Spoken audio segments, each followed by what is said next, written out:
Hello, hello, hello, hello, hello, hello. Good evening, good evening. It is 5:22 p.m. Tuesday, December 30th, 2025. My name is Mark Kulak, K-Will ACZ. Messy hair day, so we will do the rag, which for some reason I can pull off really well. I can pull off a rag pretty good. My name is Mark Kulak, K-Will ACZ. This is Houstonic.live. Say hello, Snow. Hello, hello, Juanita. Hello. Did I get some sleep today? I should have gotten some sleep today.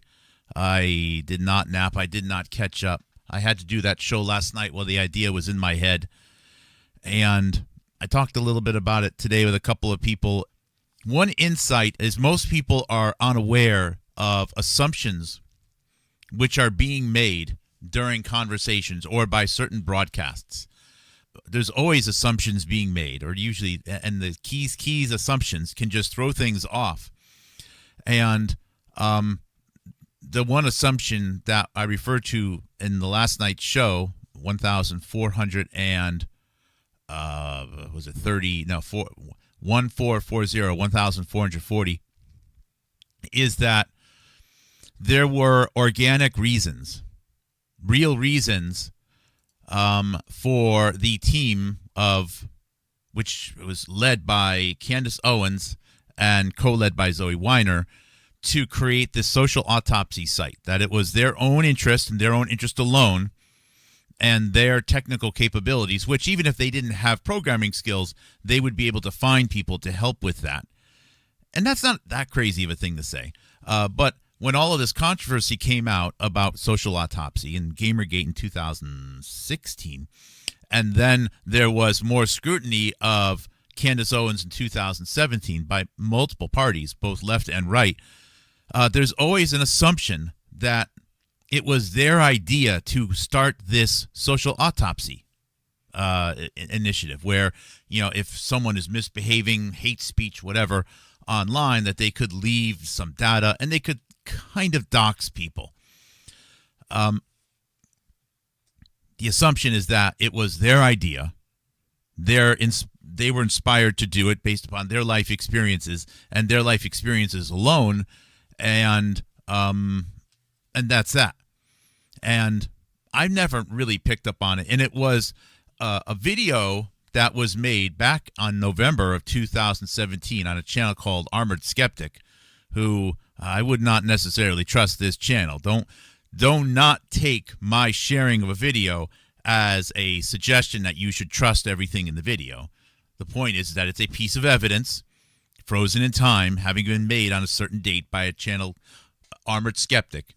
And their angle of criticizing and questioning Candace Owens really focused on Candace Owens' role with this social autopsy company, which is kind of still around, but it's in a dormant state. Okay, it's mothballed, but there's still a lot of data available out there. But I believe, anyways, and they just focus, and the assumption is that it was her idea, or her idea plus maybe one or two other people. And throughout the interviews, like on the Rubin Report or on InfoWars, this all happened in 2017 of social autopsy. They are actually looking for Candace Owens' insight on the appropriateness, on the legality, on the ethicalness of this platform, of this social autopsy platform, technology, tool. And they're getting her insight on it as if it's really her idea. Now, she responds with, sometimes different answers. But you don't necessarily need to review that. And as I mentioned last night, I'm not too proud to say that. In fact, I think it's relevant that I was in the tech industry for so long, in particular data storage for so long, as an analyst. Of course, I had my areas of focus, but with as long as I was in the industry, plus a degree in computer engineering, which Candace Owens doesn't have, I still don't have a well-defined, well-defended position on anonymity on the internet. And not to mention, I'm also older.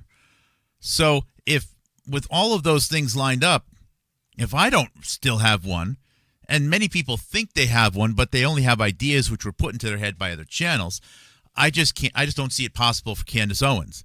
I mean, in spite of my career and my education and what I was doing at that age, I still didn't have one. It just doesn't make any sense that she would be some pioneer in doxing and sharing information online and whatnot. I'm not saying she doesn't have the capability, but you just line up the skills she had, the life experiences, etc. It doesn't make any sense. There's no reason why she should have done it. So the assumption is that social autopsy was her idea. And so many of the channels that provide videos reviewing Candace Owens just start right there and move forward. It's like, whoa, hold on.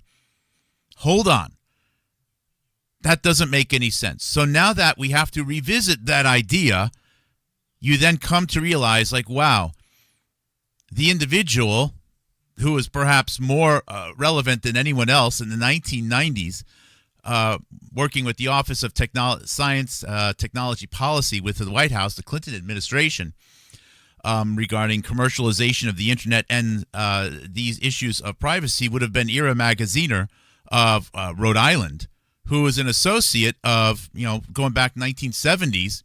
Of course, the Clintons. He knew Bill Clinton since college, but also from Rhode Island, one of the top DNC donors, as well as the manufacturer of all the DNC merchandise, Mark Weiner, also a longtime friend of Hillary Clinton going back to the 1970s. And it's Mark Weiner's daughter that Candace Owens starts the company with. In other words, the network of people that would have been interested in issues related to internet privacy, coming all the way from the top at the White House from the 1990s, their associates and family members wind up at this social autopsy. So that is a legitimate path. That is a path of that would make sense. It doesn't mean Zoe Weiner herself either is winding up there because this is her interest. It would mean that Candace Owens, and we already know she's an actress, Candace Owens was playing a role with this platform, Social Autopsy. And if she's playing a role, if she's an actress, now you really have to revisit, okay, well, that's interesting. Harvey Weinstein, only person he offered an interview for several years, 8-9 years, was to Candace Owens, said he'd known Candace Owens for a long time. She's with all of these DNC associates, her multiple race-based hate crime allegations in high school, working with in high school, those race-based hate crime allegations involved Jesse Jackson helping out with the NAACP. Jesse Jackson, very good lifelong friend of the other person that Candace Owens starts his company with. Jesse Jackson also knows Ira Magaziner. Ira Magaziner recently not recently, but at least a year ago, it was disclosed was on Jeffrey Epstein flights in 2002. Not a big surprise, given the fact that the flights also include Bill Clinton, a longtime Ira Magaziner associate, Stephen Bing, Kevin Spacey, Chris Tucker, and so on. Anyways, once you realize that there was an assumption made that was wrong, and I'll be clear, this was some insight that Jonathan Cooey of Giggle and Biological helped me flush out. There's a wrong assumption. And once you realize that there's an assumption being made and you revisit it, suddenly all of the analysis completely fails. Nearly 100% of the analysis that Armored Skeptic provides in this video is worthless, precisely because it's based upon an assumption which is false. These types of videos are very dangerous. Is there an underlying assumption? Also, recently, there's many claims that a channel like mine should stop looking at the background of Candace Owens and only focus on her research and her journalism. Why? That would assume that she has a legitimate background in something. There is nothing there. Really? How did she even wind up there? Of course, it's because whatever message she has, and it's basically just messages, which is rumors from other people and anonymous emails after she goes to church and prays to God, is not really reporting. It's just relaying other pieces of information from who knows where, from anonymous sources, which is not worth anything. Anyways, so that's kind of last night's show, highlighting, finding out, is there a critical and incorrect assumption being made, which is being glossed over really quick. And once you identify it, everything just kind of, the rest of this video is garbage from Armored Skeptic. It's so interesting that of all the videos that he has deleted from his older archive, this is one of them. And it was just some searches that I did, and a less popular video archival site, altcensor.com, I seriously recommend using it, that yielded this video, which has been scrubbed from all of the platforms, and I was able to recover. Okay, so that was last night. That's why I had to do last night, and everything else that falls out of it. Now, the relationship of Candace Owens with Harvey Weinstein, which is, I'm still coming up with the most concrete evidence possible, but it is almost impossible at this point that she does not have some working relationship with Harvey Weinstein. Maybe Clinton's, I don't know, but definitely Harvey Weinstein and other individuals who worked with Harvey Weinstein going back to the 2000 teens. I'm still trying to figure out exactly which private equity company I guess she went to after being in Rhode Island and not finishing her degree. It's not clear. It could be a Clinton Foundation. It also could be Yusef Jackson. Yusef Jackson has some small funds, and saying it's private equity might be a little bit misleading, but definitely has some investment groups or advocacy groups, New York-based, which are focused on prison reform. And prisons could use some reform. That's not necessarily to say that I disagree with that. There's a lot of lives that are lost in prison, a lot of wasted tax dollars. So there could be a lot of good things happening there by Yusef Jackson. I haven't analyzed it. I'm just saying, do not take my statement that he's working on prison reform as a suggestion that that's a bad thing. Although he could be doing it for the wrong purposes, and he could be doing it poorly. I don't know. I haven't looked at it. Anyways, also the knowing that this Jeffrey Epstein is in this orbit of Steve Bannon, and Jeffrey Epstein is in the orbit of Harvey Weinstein. I'm also curious if she had some interaction with Jeffrey Epstein. Just saying it. Why would that come up? Well, the title of today's video is How to Identify Lies, and I put lies in double quotes on Wikipedia. I'm going to look at the chat here in a second here. And I'm on Twitch. If you have the answer, please enter it in the chat. How does, I usually say it this way. It's not a great way of saying it, but how does Wikipedia lie? Well, of course, Wikipedia is just a platform where things are put on it, and then other people say yay or nay. So Wikipedia itself can't really lie. And I'm using the word lie as a snippier way of saying disinformation, misleading, blah, blah, blah. So when I say Wikipedia, I'm really saying the use of Wikipedia can lead people to information or to conclusions which are lies. How does Wikipedia lie? Vilma has it. Bingo. I wish I had a prize to give away. I don't. By omission.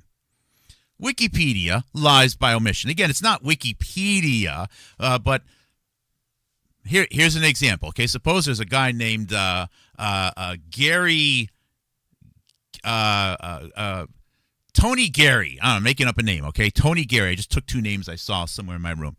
Who, on October 10th of the year 2000, drove his car to a bank, robbed the bank, shot two bank tellers and a police officer while robbing the bank. Okay.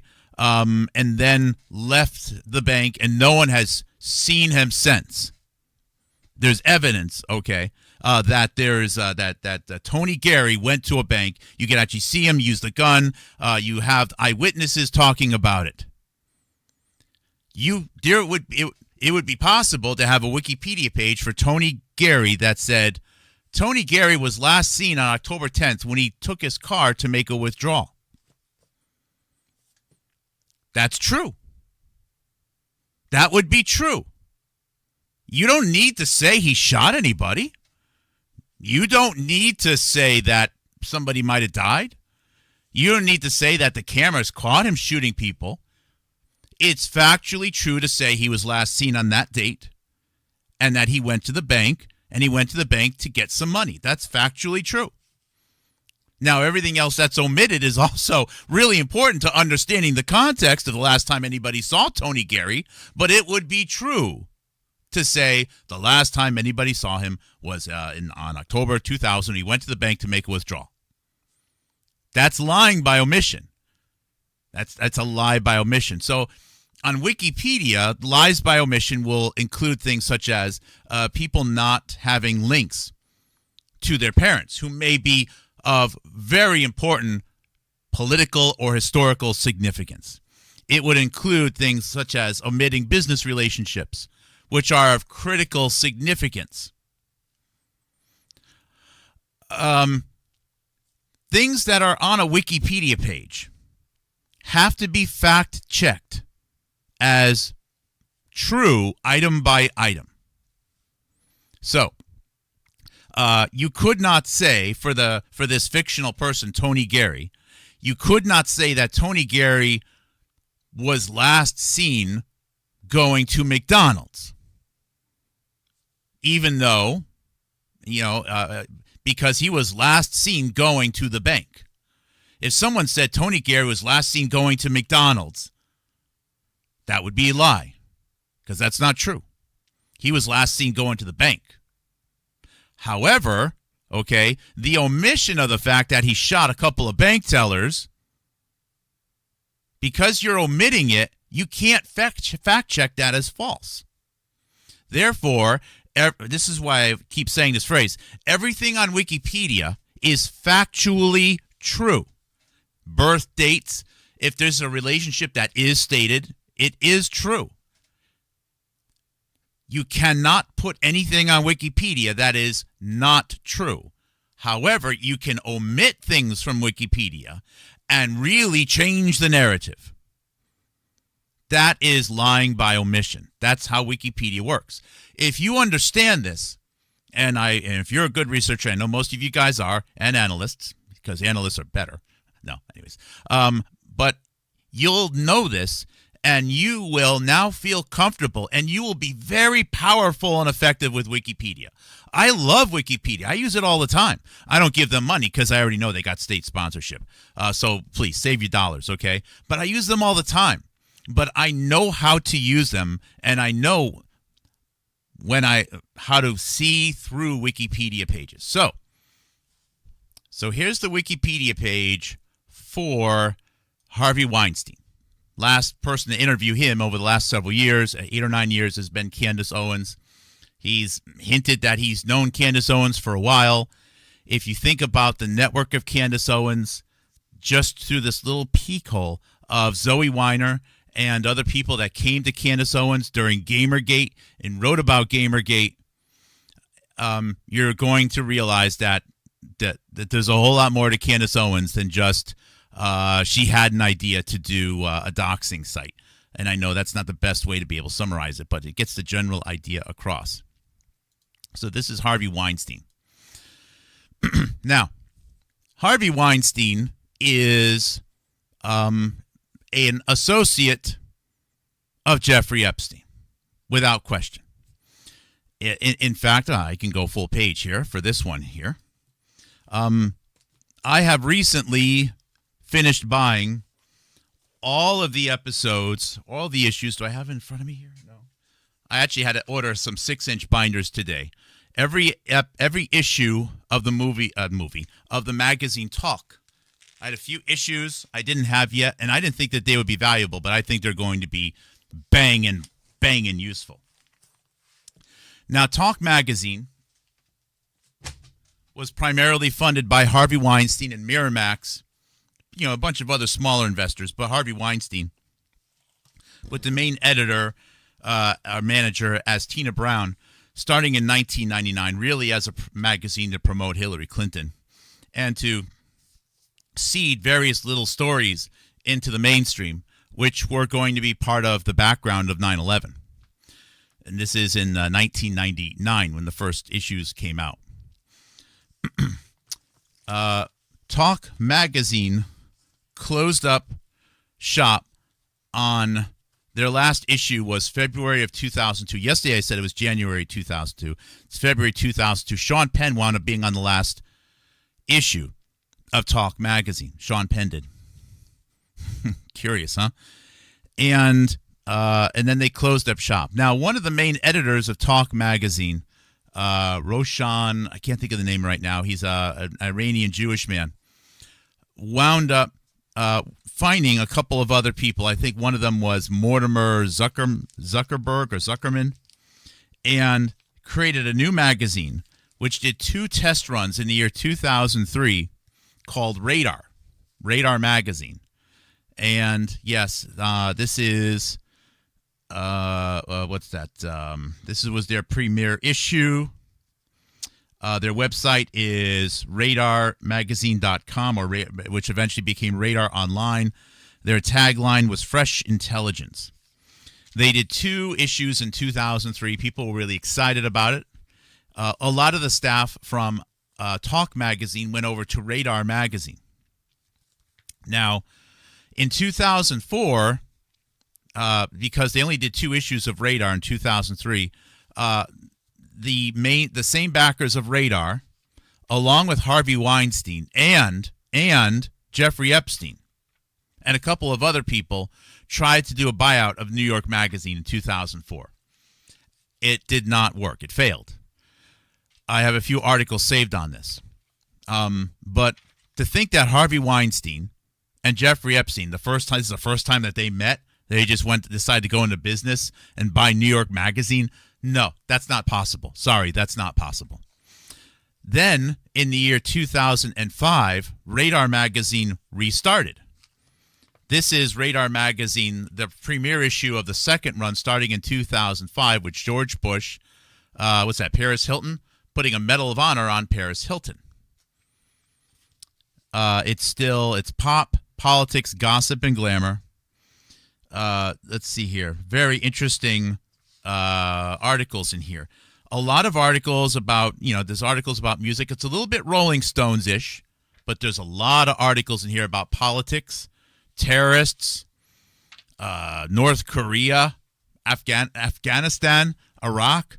This stuff, it's a very strange magazine. It's melting politics and movies in a very aggressive way. Way more than Rolling Stone ever did. And the second startup of Radar Magazine, which starts in 2005. Okay, which starts in 2005. And I have a bunch of these on order. I'll scan them in and post the PDF soon. If you go to the acknowledgments page, I'll hold it up to the camera there. You'll see Jeffrey Epstein and Mortimer Zuckerman. So, Talk Magazine, which I've been talking about so much, its staff restarted in 2003 with Radar, did 2 issues, didn't work. Then they tried to work with Harvey Weinstein to buy out New York Magazine. That didn't work. And then they restarted Radar in 2005, and Jeffrey Epstein is the main financial backer of it. And it gives special thanks as I guess as contributors to Harvey Weinstein. Now, I don't believe Harvey Weinstein was the main person on the payroll of this restart of Radar, but I think he was there in spirit and probably consulting and maybe some meetings like a board member or something like that. Is this evidence that Harvey Weinstein and Jeffrey Epstein are the closest of friends in the world? No, it doesn't. But it certainly means that they are more than just neighbors. They are in business together as of 2004 and 2005. So, drag this out a little bit, but let's go to the Harvey Weinstein page on Wikipedia. You would expect, given the fact that Harvey Weinstein and Jeffrey Epstein are in photos together from 2005 or in parties, you would expect, given the fact that Harvey Weinstein and Jeffrey Epstein tried to buy out New York Magazine together, you would expect, with Harvey Weinstein and Jeffrey Epstein involved in this restart of Talk Magazine called Radar in 2005, that if you go to the Wikipedia page of Harvey Weinstein and search for the phrase Epstein, that you will find a match. After all, Jeffrey Epstein is this super, radioactive, and I know there's a lot of mythology there, but just, have some fun with it, radioactive name, where anyone who's ever been photographed shaking hands or walking by Jeffrey Epstein even suddenly is associated with horrific pedophilia. So, knowing how much people don't like Harvey Weinstein and his track record, I would think that Harvey Weinstein's relationship with Jeffrey Epstein would merit a mention of Jeffrey Epstein in Harvey Weinstein's page. So let's see if Wikipedia lies by omission. Let's do a little search here. Do a Control F, Epstein, and there's one hit for Adani Epstein, and that's it. Harvey Weinstein's page on Wikipedia does not mention Jeffrey Epstein. So, now that doesn't mean that it's factually a wrong page.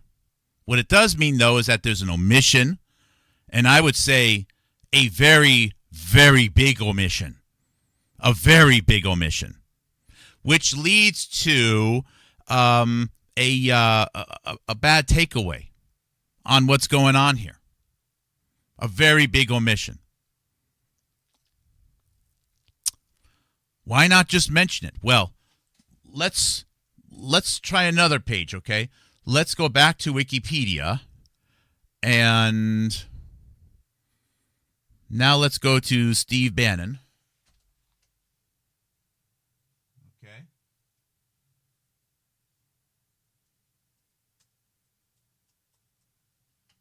And we know Steve Bannon has worked with Jeffrey Epstein as well. I mean, Steve Bannon released a teaser video that he talked with him for like a week, unreleased video. So let's search.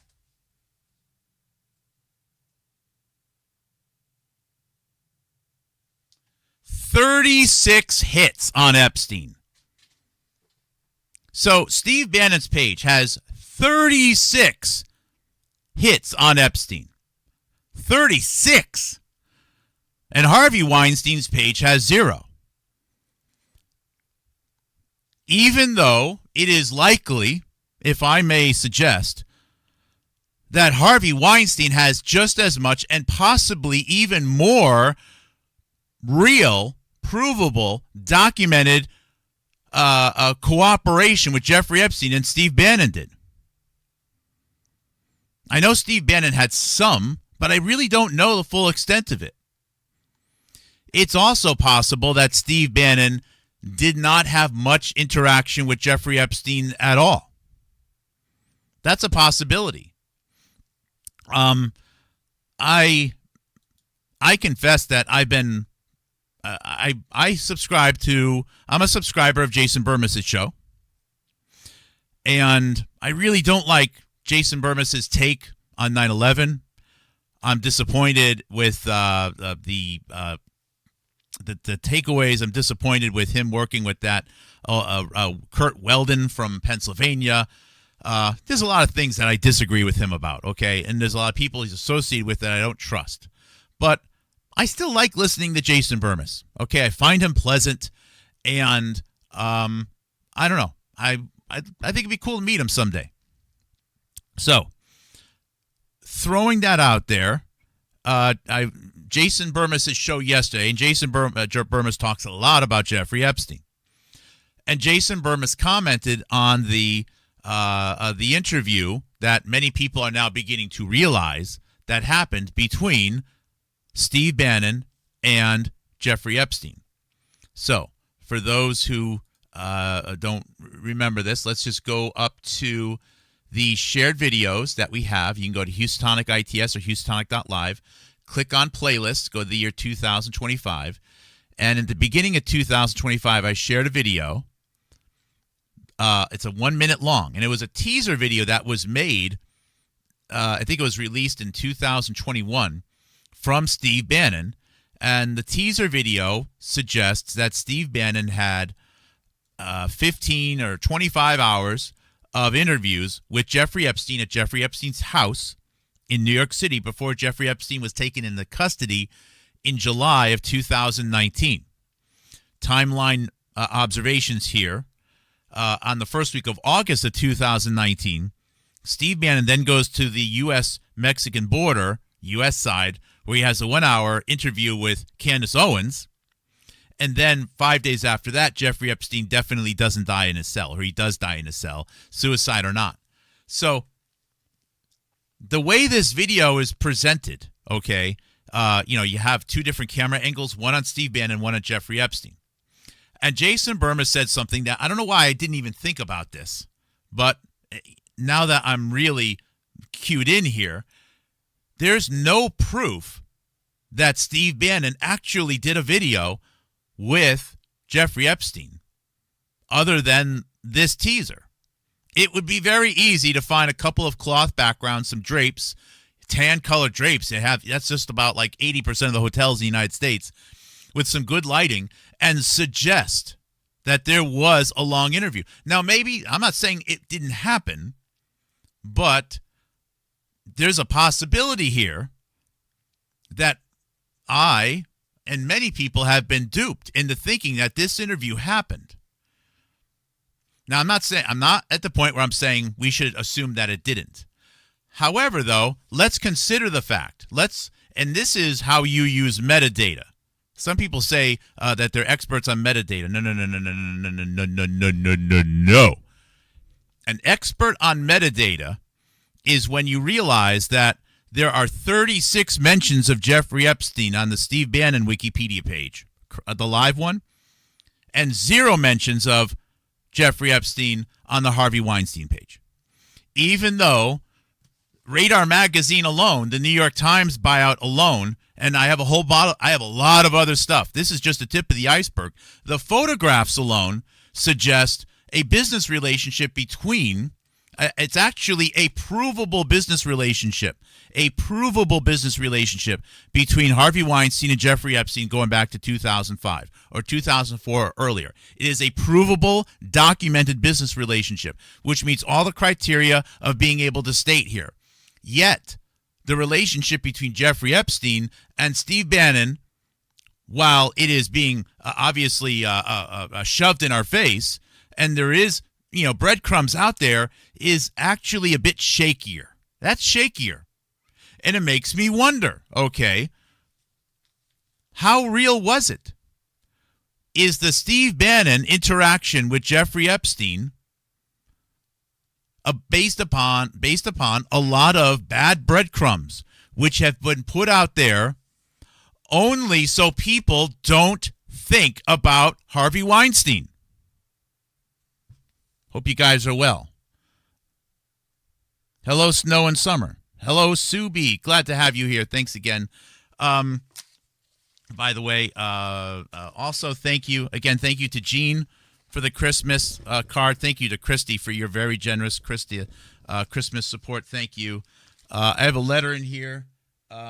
Let's just say, I think it's Skip. I won't say your last name. Carolina. Thank you. I got your gift today. And as obviously a lot of other names. I should have a screen with this stuff scrolling on it. I don't. I'm working on it. But thank you. And thank you, Vilma, for your leads and everyone else. Okay. So, you follow me? You good here? Are you good here so far? You hanging in there? I'm glad you guys are still here. So, to repeat, 36 Jeffrey Epstein mentions on the Steve Bannon Wikipedia page, 0 Jeffrey Epstein on the Harvey Weinstein page. We have evidence, Radar Magazine alone, 100% proof, collusion, not collusion, but cooperation, business connections, Jeffrey Epstein to Harvey Weinstein, at least as far back as 2004. 100% provable. Meanwhile, the relationships of Jeffrey Epstein and Steve Bannon, there's breadcrumbs out there, but I'm not sure how solid they are. It would seem more than likely that they had some cooperation. But that cooperation was probably, if it is real, on the little bit later than Harvey Weinstein. It could be just as early as Harvey Weinstein as well. I'm just saying that the strength of that evidence is weaker. Okay, next step. Repeat after me. You're still there, Christy, right? Something's not refreshing here.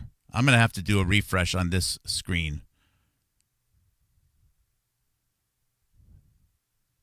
I don't think I got the last comments there. Okay, again. How do people lie? I see omission in there. Repeat after me. How do people lie? How do people lie? How does Wikipedia lie? By, starts the letter O, by, Christy, type it in. How do people lie? By, Wikipedia lies by omission, and other influencers can lie by, fill in the blank. Type it in, Christy. Type it in. Type it in. Type it in. They lie by, type it in. Omission. Thank you, Aaron. I can move on. So if you go, George Webb keeps 3,900 videos online on YouTube. If you search for Harvey Weinstein, you'll notice that he has gone 3,900 videos without mentioning Harvey Weinstein. That's kind of interesting, given how much he talks about either Steve Bannon or Jeffrey Epstein or Michael Flynn and so on and so forth, and now has a religious devotion to supporting and protecting Candace Owens. It is a religious protection, which is his right. But no mentions of Harvey Weinstein at all. None. I think it might have been mentioned a couple times in a picture that wound up on his Substack. But he doesn't like talking about Harvey Weinstein. Now, if Harvey Weinstein, follow me here, Harvey Weinstein's the only person that Harvey Weinstein let interview him in the last 8 or 9 years is Candace Owens. And George Webb has a religious devotion to protecting Candace Owens. Now, we also know that Harvey Weinstein is a collaborator of Jeffrey Epstein going back to 2004. We also know that George Webb, in his own words on his show, has talked about being in Jeffrey Epstein's house. Candace Owens is showing pictures of George Webb's phone. George Webb is saying that he's in contact with her. Wouldn't it seem likely, given the fact that Candace Owens talks in a way that's very much like George Webb, that George Webb has probably known Candace Owens probably since sometime between 2014 to 2017? It would actually make a lot of sense. And it would also be a very good reason why George Webb would not want people talking about Harvey Weinstein. Because the Harvey Weinstein loop will loop Candace Owens back to him and or loops Candace Owens back to the DNC network of Hillary Clinton, Era Magaziner, Mark Weiner, John Podesta, etc., etc. I believe it's because, you know how some people, and again, credit due, this is Jonathan Cooey's idea, there are anti-vaxxers which are out there, which are really vaccine supporters. There are anti-vaxxers out there in the world of influence and children's health defense whose sole job is to pretend to be the world leaders in stopping vaccination, but they keep failing. I mean, look at this Wakefield guy. 30 years of failing to stop measles vaccines. 30 years of failing. They can't ever get it right. They definitely won't mention the 15-day experiment, the 15-day checkmate. They won't do it. Also, there are people whose job it is to be professionals at protecting you against the Clintons and the Clinton Foundation, yet for 10 years can't ever seem to get it right. And I believe one of the reasons why Webb was so frustrated when we started talking about Candace Owens and Mark Weiner is because now it's pretty clear that you have to talk about the DNC relationship. George Webb's statement about Candace Owens and Mark Weiner was, quote, "It was 10 years ago, it doesn't matter," unquote. Now, let us not also forget that if you ever heard the name Peter Strzok, the only reason you ever heard that name is because of me. It's true. I remember when I trusted George Webb, I texted him, like, "George, I think this Peter Strzok guy is pretty big." And I knew that because I was at Datto Corporation and I saw Peter Strzok's name on the FOIA documents. George Webb's response to me at that time was, quote, "Peter Strzok is not a real person. It's just the name of a Dropbox, Mark," unquote. George Webb denied the very existence of Peter Strzok to me on text messages. Denied his existence. And now he's doing whole shows about Peter Strzok. It's kind of odd, isn't it? I was certain from the very beginning. I was able to get his address. I was curious what was going on there with all of those weird Hillary Clinton emails. I still honestly don't know what was in them. I really don't. I can tell you that there's a good chance more could have been recovered. And there's enough information publicly available that if you understand the basics of, archival or log-based file systems and backups, that you could extract from that, yeah, more probably could have been recovered. Now, maybe it would have been worthless. I don't know. But more could have been recovered. The FBI did not recover everything. Anyways, lying by omission is the title of the show.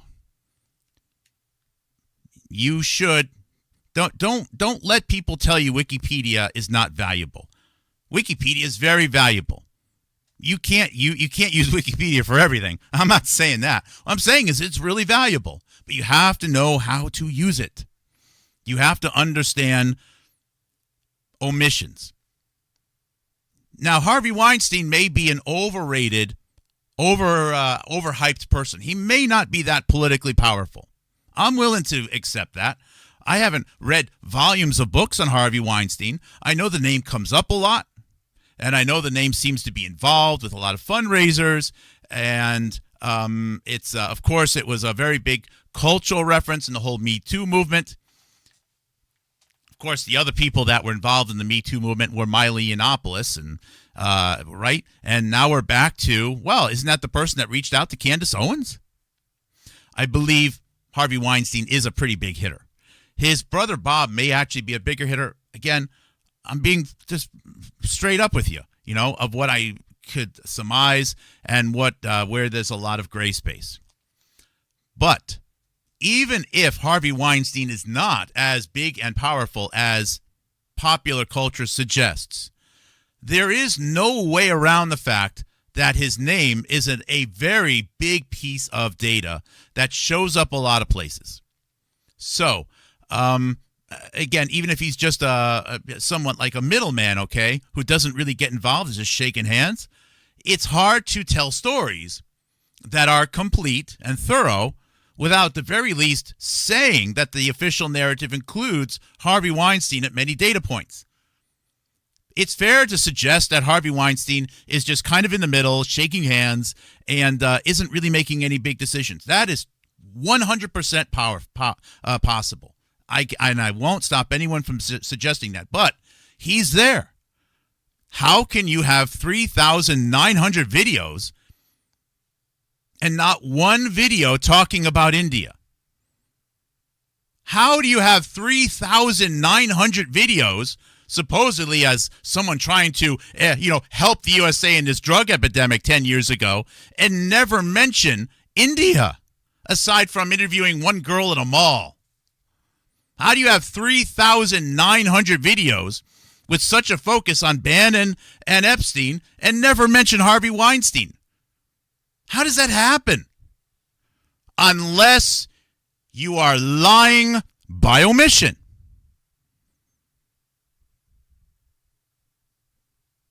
And the hiding or the omitting of Harvey Weinstein, I think, makes it fair to speculate that Harvey Weinstein, a relationship with Harvey Weinstein, would provide a lot of insight as to a George Webb relationship with Candace Owens going back to some unspecific date.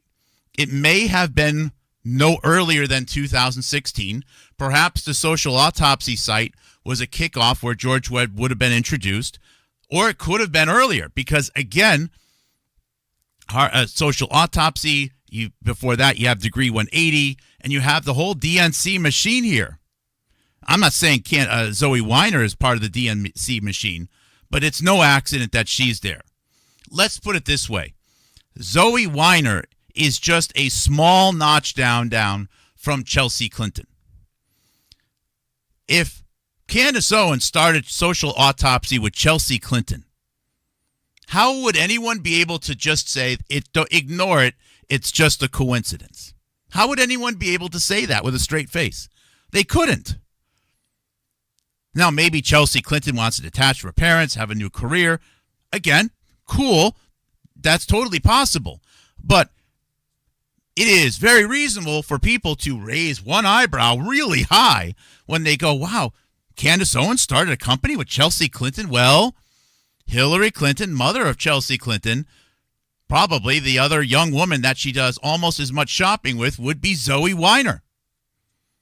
You can't just shrug your shoulders and be like, it was 10 years ago. Who cares? And then go to suggest that we can learn about how they killed Charlie Kirk by studying Julius Caesar, Lee Harvey Oswald, and the Venetians. And after all, it was Candace Owens that landed the Harvey Weinstein interview. The point of those interviews? Listen to them. It's Harvey Weinstein saying he was set up by Jews, Israelis, and Saudis and neocons, and he's planting seeds to get you back to thinking that it was the Saudis and the Israelis behind 9/11. That's exactly the breadcrumbs that Harvey Weinstein was taking people. The same Harvey Weinstein that would probably be aligned with Tucker Carlson on such a story. The same Harvey Weinstein that hired Tucker Carlson in 1999 to make a magazine called Talk. The same Tucker Carlson, which is also a great big stinking ally of Candace Owens. So, I think that this is all valuable metadata. Metadata is data about data. What words are there? What words are omitted? Who wrote it? Who published it? When did it come out? What was the state of the nation, of the company, of somebody when they wrote a book? These are all pieces of metadata. Metadata includes, you can get the full book on this printing, but on the second printing, they omitted a chapter. Metadata includes things such as, if you listen to the Amazon audiobook, they cut out big parts. That's the metadata. It's the data about the data and how it was captured and how it's being reshared. The words that are in the book, well, that is the book. Learning what the things in the book mean that's learning. That's not really the metadata. If you go to your files, the files, when was it opened? When was it closed? When was it edited? Who edited it? When was it moved?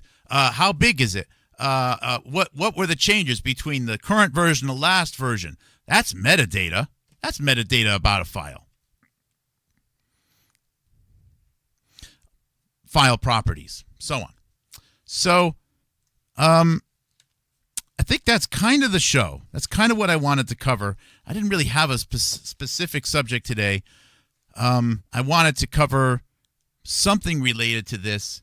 There was a photo I had, which I think I can actually open it over here. Go to my downloads on this computer.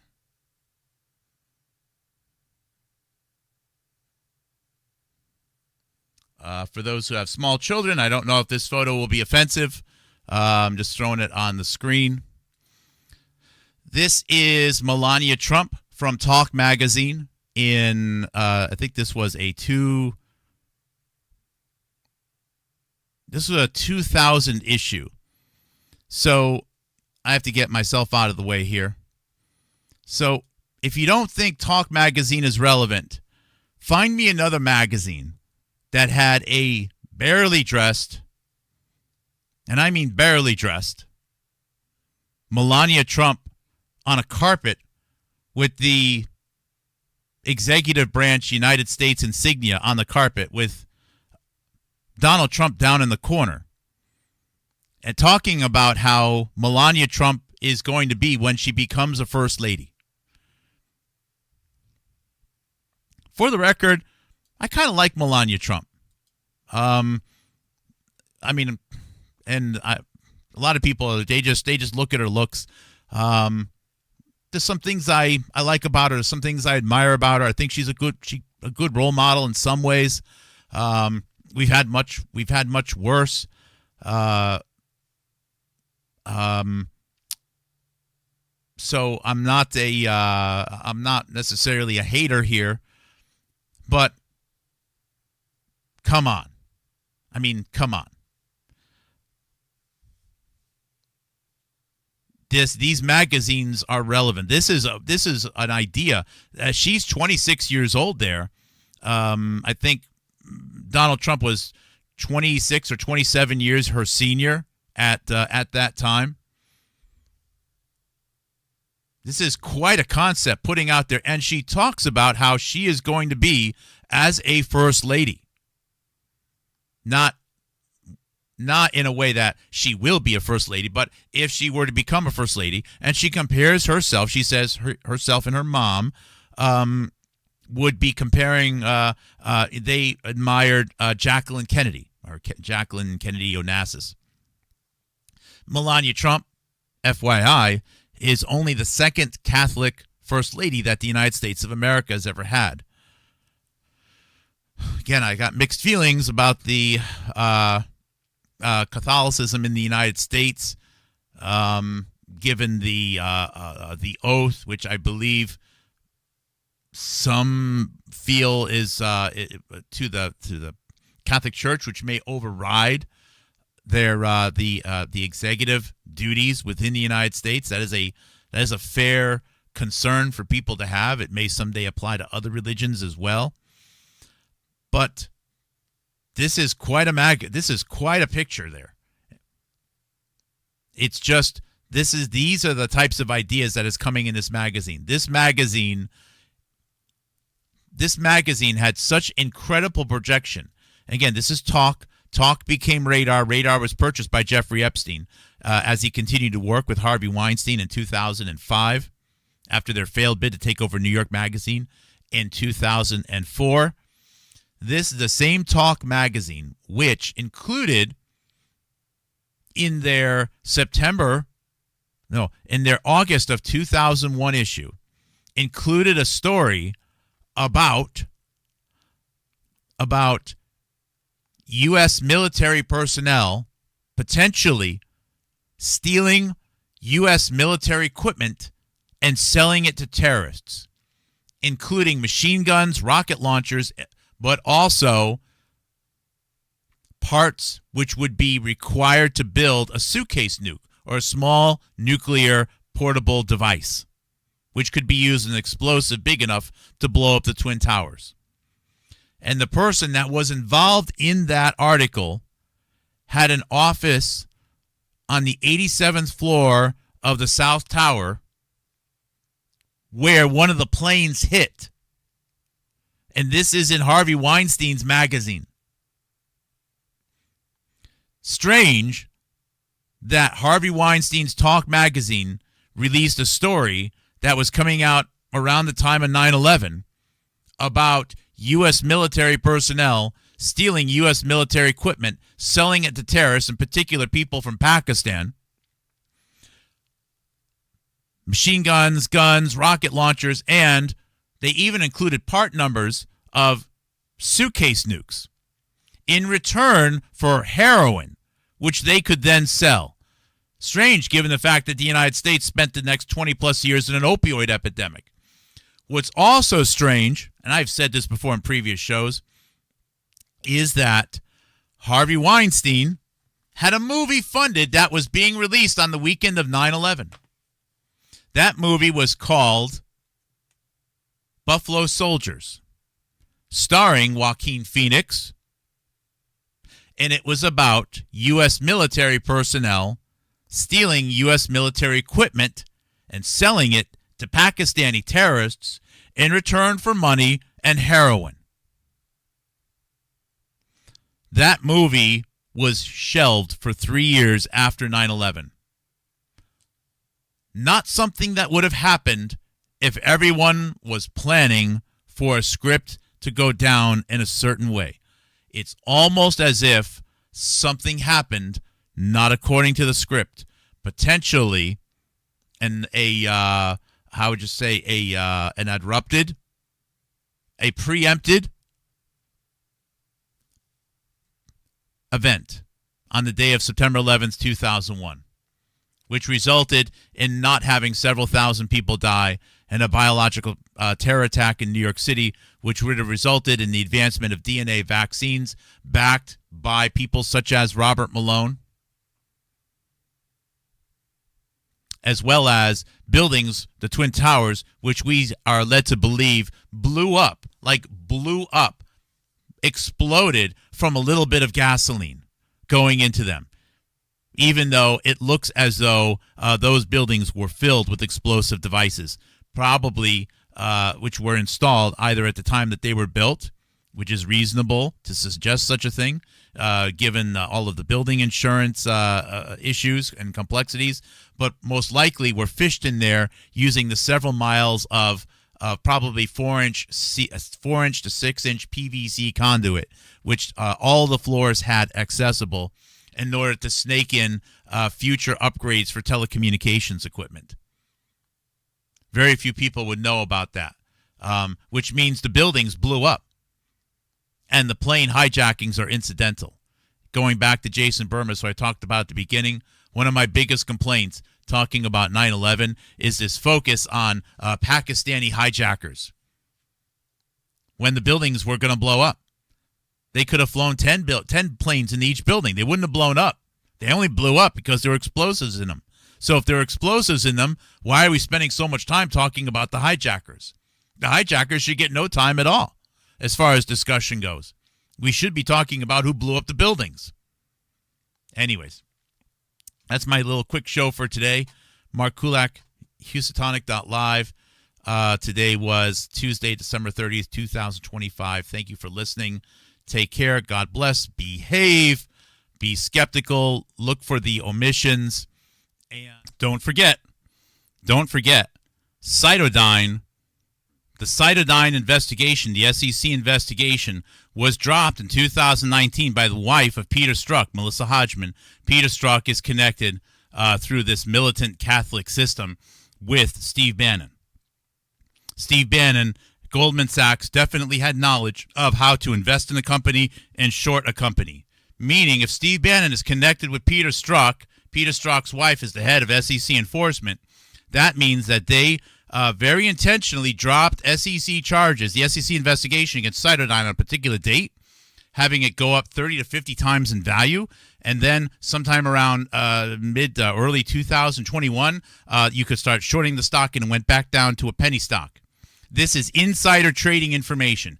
Anyone with information on that, which would, of course, include the Strzok's, include Steve Bannon, would be able to extract tens, if not hundreds of millions of dollars to fund the army, the legion of fake citizen journalists that right now are pretending to shepherd you to the truth. They can use it to buy subscribers. They can use it to buy bots. They can use it to buy fake Substack subscribers. They can use it to have people pop up in chats to say, you're awesome, you are the truth.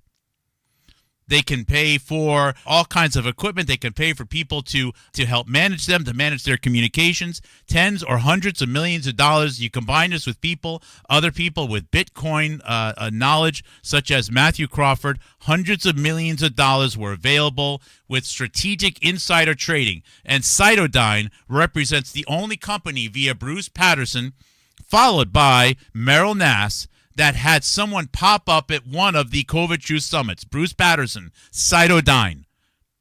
Sorry, but any knowledge of Peter Strzok and Peter Strzok's wife and Cytodyne and Bruce Patterson means that you should be spending your time trying to expose all of the potential laundered money through insider trading, which is currently funding lying citizen journalists, which are lying about mass murder during COVID-19.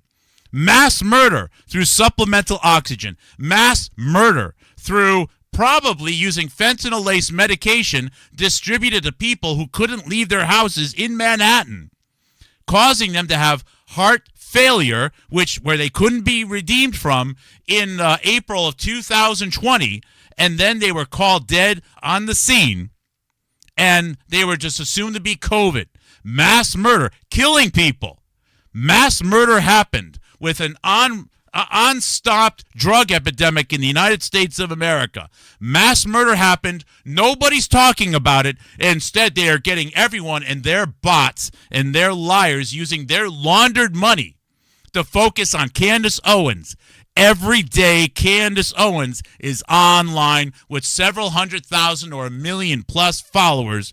You should be thinking about all of that laundered money available with insider trading. Cytodyne, Steve Bannon, Goldman Sachs, and the rest of the lying army of citizen journalists, liars and deceivers and traitors of the United States of America. Every day, people die because people lie. Every day, people die because people lie. People lie about the way people die for money. That is what you should be thinking when you should be hearing about Peter Strzok. You're welcome. Have a great, great night.